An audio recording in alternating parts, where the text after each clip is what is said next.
Get your free copy of the complete tutorial at www.teachucomp.com/free. The Spot Healing Brush tool is very similar to the Healing Brush tool and is great for very small fixes instead of large areas. One major difference is that you don't specify a sampling source. Instead, it takes a sample from around the area to be retouched as its source. To use this tool, select the Spot Healing Brush tool from the toolbox and the Tool Options bar, and set your desired options in the Tool Options bar. In this case, Proximity Match means it will sample pixels around the edge of the selection. Create Texture takes Proximity Match one step further by sampling all the pixels in the selection to create a texture to fix the flaw.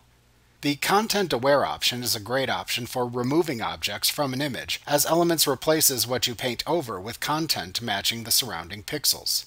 If needed, you can check the Sample All Layers checkbox to sample and repair from all the layers in the image.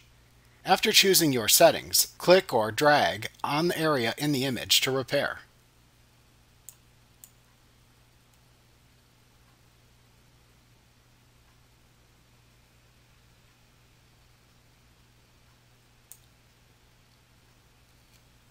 Like what you see? Pick up your free copy of the complete tutorial at www.teachucomp.com/free.